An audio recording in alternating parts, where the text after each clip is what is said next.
नमस्कार बीए तृतीय वर्ष के मेरे प्यारे छात्रों, आज हम लोग फिर से मिल रहे हैं। आज देखिए 17 अप्रैल है और 17 अप्रैल को आज हम लोग फिर से नए कुछ अध्यायों के साथ मिल रहे हैं। जंगल जहाँ से शुरू होता है, इस उपन्यास के कुछ नए अध्याय।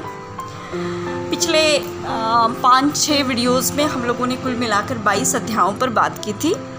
आज हम लोग बात करेंगे 23वां अध्याय। ठीक है, सुना है डाकू लोग आत्मशुद्धि के लिए कीर्तन मतलब लखराव करेंगे। सबसे पहले यह सूचना पंडित द्वारिका को थी और देखते देखते दिल्ली तक पहुंच गई। उसी के सिलसिले में बल्किमपुर में आज मीटिंग बुलाई गई थी। मीटिंग के लिए जाते जाते कुमार मुरली पांडे से मिलने गए। इस लखरवा की सारी जानकारी ली। 1 लाख छोटी छोटी शिव की मूर्तियां बनानी पड़ती है और सब पर एक एक बेलपत्र चढ़ाना है। इसका मतलब लखरवा। अंतिम बेलपत्र स्वर्ण पत्र का चढ़ेगा। यह करने से गौ हत्या, ब्रह्म हत्या, गुरु, परस्त्रीगमन, मद्यपान आदि महापापों का नाश होता है। कुमार हंसकर बोला, इनमें से किसी को भी 1 लाख तक की गिनती आती है? मुरली पांडे हंसकर बोले, लूट, हत्या, बलात्कार से इनकी चुनर जो मैली हो गई है वह धर्म की लॉन्ड्री में जाकर ही धुल जाएगी। ऐसे जैसे शिवजी उस पाप को पी जाएंगे और इसके बाद फिर इन्हें आगे के पाप करने की सारी सहूलियत बढ़ जाएगी। कुमार कहने लगता है, काली के पास गए थे लेकिन कोई फायदा नहीं हुआ। वह समर्पण करने के लिए तैयार नहीं है। वैसे मैंने उसे विवेकानंद और राहुल संकृतैन की 2 किताबें दी है। कुमार ने पंडित जी से इजाज़त लेकर वह मीटिंग के लिए निकलता है। लखरवा के सिलसिले में पुलिस फोर्स ने अपनी अगली स्ट्रैटेजी तय करने के लिए मीटिंग बुलाई थी। हर कोई अपनी राय दे रहा था। मिस्टर सिंह, मिस्टर पांडे, जायसवाल और कुमार सभी। जब कुमार की बारी आई तो कुमार ने यह कहना शुरू कर दिया कि डाकू की समस्या ऊपर का आवरण नहीं है। आप उसे खरोंच कर फेंक दे। अगर आप 10 डाकू मारेंगे तो वे 20 उगाएंगे। भूमि सुधार का न होना, ढीला प्रशासन, पॉलिटिक्स सेक्टर, रोजगार की समस्या, धर्म, ये बहुत सारे चीजें हैं जिसकी वजह से ये लोग डाकू बनते हैं। डाकू तो खुद ब खुद समाप्त हो जाएंगे अगर ये सारी समस्याएं खत्म हो जाएंगी। मीटिंग समाप्त होते ही डीआईजी ने कुमार को बुलाया और कहा, तुम ये सोशल एक्टिविटीज बनना छोड़ दो। और कुमार को उन्होंने फटकार लगाई, छोड़ दो, तुम पुलिस में हो, पुलिस में, और पुलिस की तरह सोचो। दूसरे दिन सुबह कसरत से लौटा कुमार और वह देखता है कि सुदर्शन सिंह, प्रेम प्रकाश, साहू, सोना, मंजू, पार्वती सभी लोग मिट्टी के शिव की मूर्तियां बनाने में लगे हैं। मदनपुर माई का थान, अष्टम थान कीर्तन की आज 8वीं रात है। कृष्ण पक्ष की चतुर्दशी होने के नाते लखरवा की पुनराहुति आज ही होगी। अक्सर वीरान रहने वाले इस जंगल में आज कितनी गहमा गहमी थी। डाकू ढोल, हारमोनियम, मंजीरे पर कीर्तन कर रहे थे। ये चारों ओर गैस बत्तियां जल रही थी। जो डाकू अपना गिरोह लेकर आता उसके दल के साथ उसकी उद्घोषणा की जाती। पुत्तन यादव, अनुज परशुराम यादव का दल आता है। काली सरदार अपने दल के साथ आता है। परशुराम को समझ में नहीं आता ये कल परसों तक का काली सरदार कैसे बन गया, इसलिए वह उसे घूर घूर के देख रहा है। पूजा के लिए 5 पंडित बुलाए गए हैं। द्वारिका दुबे, शालिग्राम पाठक, रामशंकर पांडे, दद्दू तिवारी और ज्यूत मिसिर सब लोग अपने बेलपत्रों की पोटली लेकर आए हैं। 1 लाख बार ओम नमः शिवाय के साथ बेलपत्र अर्पण करना है। कोई मजाक है लखरवा मतलब? काली ने अपने दिमाग में मौका देखते ही भैया से मिलने की योजना बनाई। वह साथियों के समेत अस्पताल आया। लेकिन कुमार को अंदाजा था कि शायद काली अपने भाई से मिलने के लिए आज रात जरूर आएगा। जैसे ही काली अंदर आया और अंदर से आवाज आई, काली अपना आत्मसमर्पण कर दो, फेंक दो ये बंदूक और सरेंडर कर दो अपने आप को। लेकिन काली और कुमार के बीच में हल्की सी फायरिंग होती है। कुमार पर पता नहीं क्यों काली कोई बंदूक नहीं चला पाता। वह अपने साथियों के साथ भाग जाने में कामयाब होता है, लेकिन उसके दल में उसे लेकर हल्की शिकायत भरी फुसफुसाहट है। आखिर काली ने कुमार पर गोली क्यों नहीं चलाई? यहाँ तो पूजा शुरू होने में कुछ देर ही थी कि पुलिस ने हमला बोल दिया। सारे डाकू तितर बितर हो गए। कुमार परिमा को पकड़ने दौड़ा और पांडे परशुराम को पकड़ने दौड़ा। पुलिस और डाकुओं के बीच में होने वाली हल्की मुठभेड़ का वर्णन यहाँ पर किया गया है। थोड़ी बहुत फायरिंग भी पुलिस और डाकुओं के बीच में होती है। यहाँ पर 23वां अध्याय समाप्त होता है। हम तुरंत 24वें अध्याय की ओर मुड़ जाते हैं। इस अध्याय में अगहनी धान तैयार है। गांव में चहल पहल बढ़ गई है। कुरकुरी, जलेबी, इमरती, सिंदूर, टिकुली, अलता, चोटी, नेल पॉलिश, कंघी, चोली बेचने वाले लोग यहाँ वहाँ घूम रहे हैं। कुमार मास्टर जी से मिलने गया। वह काली को भूल गया। उसके दिमाग में कुछ नया बुन रहा था। अब वह बड़े शिकार की तलाश में था, और फिर बड़े लोग तो हमेशा बड़ा ही शिकार करते हैं ना। भोला, जो लखरवा में यह डाकू पकड़ा गया था, उस पर 3rd डिग्री इस्तेमाल की जा रही थी। कुमार ने परिमा को नेपाल में रहने वाली उसकी पत्नी का पता भोला की तरफ से निकलवाया था और भोला को जीप में डालकर पुलिस कर्मियों के साथ वह नेपाल की ओर चल पड़ा। परिमा और उसके बच्चे उसकी पत्नी को पकड़कर थाने लाने में कुमार सफल रहा। कुमार यह सोच रहा था कि अब आगे कहाँ जाएगा। यह साला परिमा खूब झांसा देकर भाग गया था, लेकिन अब आएगा हाथ में। दूसरे दिन पत्रकारों की पूरी फौज थाने में घेर लिया था। तरह तरह के सवाल कुमार को पूछे जा रहे थे। क्या वे एक औरत को मर्द कांस्टेबल के पुलिस हिरासत में नहीं रखा जा सकता? इस प्रकार के प्रश्नों से कुमार को परेशान किया जा रहा था। यहाँ पर 24वां अध्याय समाप्त होता है। 25वां अध्याय मैं प्रारंभ कर रही हूँ। 25वें अध्याय में पंडित कुमार के सामने यह प्रस्ताव रखते हैं कि दोनों ही संयुक्त तरीके से यह अभियान चलाएंगे डाकुओं को पकड़ने का, जिसकी खबर किसी को भी हम कानो कान पता नहीं चलने देंगे और बहुत ही अनौपचारिक रूप से यह अभियान चलाया जाएगा। इस प्रकार दोनों के बीच में थोड़ी बहुत हल्की बात होती है और इसके साथ यह अध्याय यहाँ पर समाप्त होता है। 26वां अध्याय। कुमार को पत्नी का पत्र आया है। वह गुस्से में है। जंगल जंगल जंगल, डाकू डाकू डाकू। आपकी जिंदगी में केवल 2 ही शब्द रह गए हैं। आप अपने दंडारण्य में रहिए। दंड तो मैं यहाँ पर भोग रही हूँ और मयांक को भी मिल रहा है। कुमार स्वयं प्रशासन की नीतियों से परेशान था। डीआईजी ऐसे तो टीवी पर कहता था कि हमारे पास क्रिएटिव माइंड्स नहीं है, लेकिन जब कुमार कुछ अलग सोच रहा था तो उन्होंने उसे फटकारते हुए कहा कि तुम ज्यादा सोशल एक्टिविस्ट मत बनो। दूसरे दिन सुदर्शन सिंह ने आकर कुमार को खबर दी कि नेनिया पकड़ा गया है और जायसवाल ने ही उसे पकड़ा है। कुमार उछल गया और बोला, क्या बात कर रहे हो? और कुमार और पांडे दोनों थाने में पहुंच जाते हैं।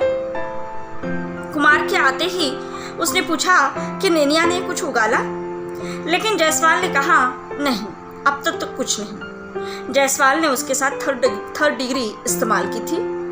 नेनिया का नाखून उखेड़ देना। कुमार ने इस पूरे किस्से को बड़ी नरमाई से संभाला था। नेनिया से कहा, रामजद भैया, ओ रामजद भैया, एक पुलिस अधिकारी होकर मैं तुम्हारी जज्बातों का कायल हूँ।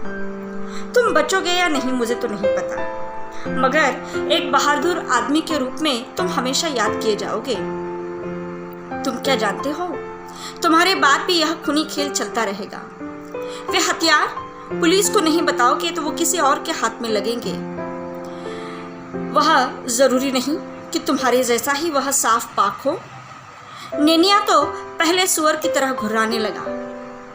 बोला, क्यों मुंह खराब करते हो साहब, हम नान जात है और आप भाई कैसे बन सकते हो। कुमार बोला, उन तमाम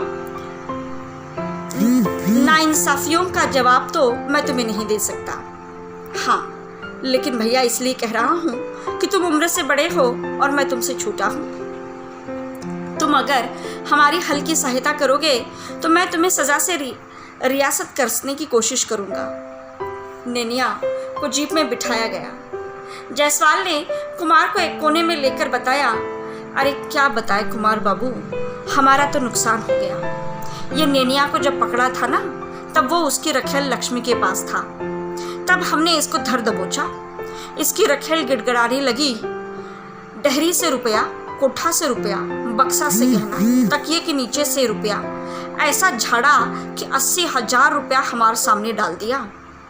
नेनिया को पकड़ने के लिए पुलिस ने 25,000 रुपये का इनाम रखा है और उसकी रखेल ने हमारे सामने 80,000 रुपये रख दिए। हमारा तो 55,000 का नुकसान हुई गवाह।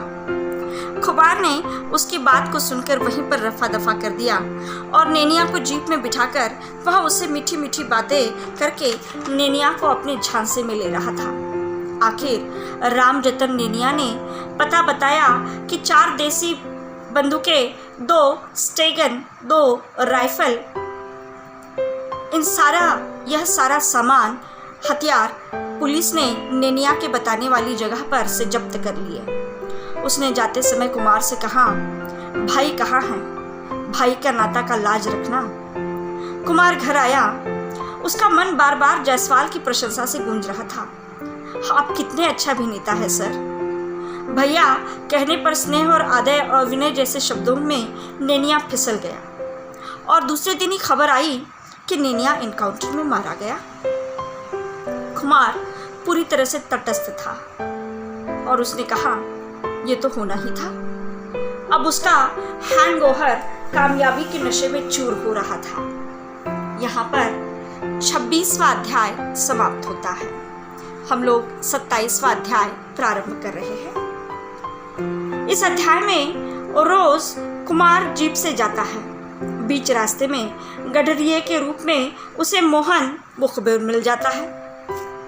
उसने जानकारी दी कि परिमा परसों राधिया होकर दोपहर को लौटेगा। इन दिनों नेपाल की बॉर्डर पर गश्त चल रही है। वह शाम या रात के समय इसे पार करेगा।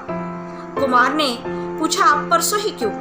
मोहन ने बताया, परसों से झांझी की ड्यूटी गश्त पर है और झांझी इन डाकुओं को वही तो पार कराता है। कुमार ने पूछा, तो क्या नेपाल जाएगा? मोहन ने कहा, जी। कुमार ने पूछा, अब कहाँ है? मोहन ने कहा, कहना तो मुश्किल है, कोई कहा नहीं जा सकता। शायद देवराजपुर के शामदेव के घर उसने अपनी औरत को छोड़ा था, वहीं से ले जा रहा होगा।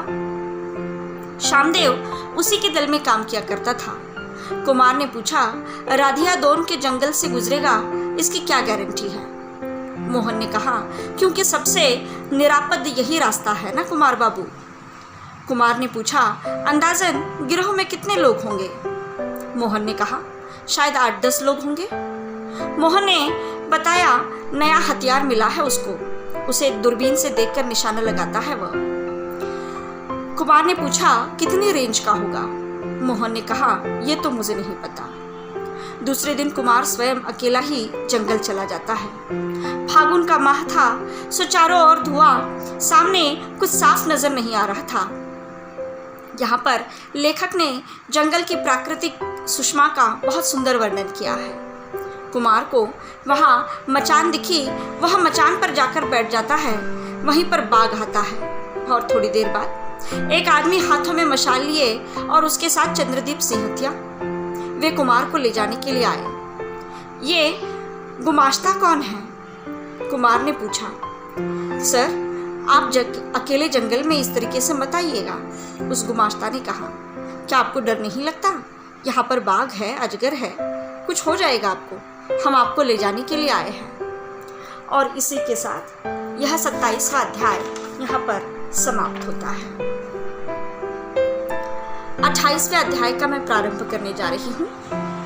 नैनियाल ने हथियार की लूट में शामदेव यादव का नाम लिया था। कांस्टेबल राम ने शामदेव के किस्से बताए। शामदेव परिमा के गिरोह में था। शामदेव ने गोतिया दौंदा द्वारा कब्जा कर लिया था जमीनों पर और फिर से कब्जा कर लिया। परिमा की औरत पिछले 2 दिनों से शामदेव के घर पे ही तो रुकी थी। अब वह इज्जतदार आदमी की जिंदगी बिताना चाहता था। शामदेव बड़ी आसानी से पकड़ा गया। उसे थाने लाने के बाद बहुत मारा जा चुका था। कुमार के आते आते वह अधमरा हो गया था।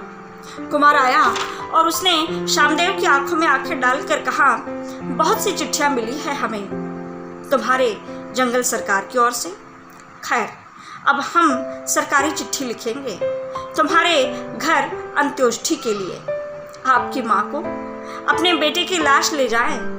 जिस बाप ने कर्जा ले लेकर ज़मीनें बंधक रख रख कर तुम्हें फर्स्ट डिवीजन में मैट्रिक में पढ़ाया और तुम्हें इंटर का सम्मान दिया, वह तुम्हारी माँ इसी में टूट कर मर जाएगी। तुमने अच्छा ऋण चुकाया है अपने अभागे बाप का। यह कहते हुए शामदेव की आंखें नम हो गई। न कुछ आह न कुछ कराह, अदृश्य दूर कुछ तांगती उसकी डबडबाई सी आंखें। शामदेव का एनकाउंटर तो तय हुआ। जब शामदेव को आखिरी इच्छा पूछी गई तो उसने कहा वह उसके बेटे को देखना चाहता है उसके घर जाकर। रात को 2 बजे जीप निकाली गई। शामदेव को जीप में डाला गया। सारा गांव सो रहा था। शामदेव का एकमात्र घर था जहां पर लाइट जल रही थी और घर के सामने ही एक अधेड़ उम्र की औरत रोए जा रही थी। उसकी माँ थी। वहीं पर नज़दीक उसकी पत्नी उसके बच्चे को लेकर बैठी थी। कांधे पर उसका बेटा सो रहा था। अधमरा शामदेव लड़खड़ाते हुए बेटे के पास आया और उसकी पीठ और उसकी हथेलियों पर अपनी उंगलियां फेरता हुआ उसको एक बार चूम लेता है और बिना किसी की ओर देखे हुए चला जाता है। शायद 4 बजे तक वे उसे जंगल में ले जाते हैं और शामदेव का एनकाउंटर किया जाता है। शामदेव का एनकाउंटर करते समय कांस्टेबल में होड़ लगी है कि शामदेव को अपनी गोली से कौन मारेगा, ऐसे जैसे मृत्यु का त्योहार हो रहा हो। और फिर शामदेव का एनकाउंटर हो जाता है। शामदेव मर जाता है। यहाँ पर 28वां अध्याय समाप्त होता है। तो मित्रों, आज हम लोगों ने कुल मिलाकर देखिएगा 23, 24, 25, 26, 27, 28 इन 6 अध्यायों पर हम लोगों ने बात की है। कल हम लोग फिर से मिलेंगे कुछ नए अध्यायों के साथ। धन्यवाद।